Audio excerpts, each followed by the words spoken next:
The spiritual ಲೈಫಲ್ಲಿ colour therapy ಮಾಡ್ತಾಯಿದ್ದೀವಿ ಮಕ್ಕಳಿಗೆ. ಆಲ್ಮೋಸ್ಟ್ ಆಲ್ ನಾವು ಎಷ್ಟೋ ವರ್ಷಗಳಿಂದ ಇದನ್ನು ಅನುಸರಿಸ್ಕೊಂಡು ಬರ್ತಾಯಿದ್ದೀವಿ.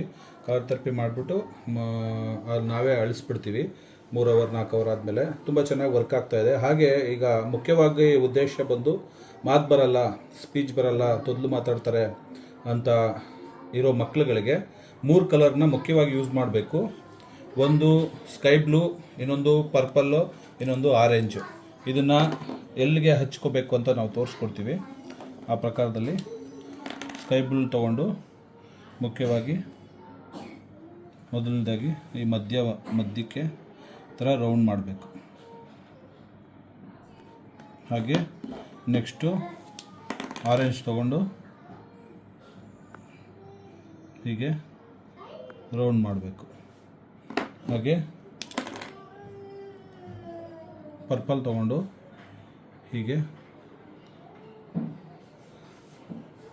ರೌಂಡ್ ಮಾಡಬೇಕು. ಹೀಗೆ ಇನ್ನೊಂದು ಕೈಗೂ ಕೂಡ ತೋರ್ಬೆರಳಿಗೆ ವಾತ ಪಿತ್ತ ಕಫ ಮೂರನ್ನು ಸೂಚಿಸುತ್ತೆ.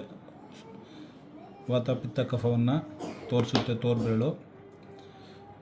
ಗ್ಯಾಸ್ಟ್ರಿಕ್ ಆ ಥರದಕ್ಕೂ ಯೂಸ್ ಮಾಡ್ತಾರೆ.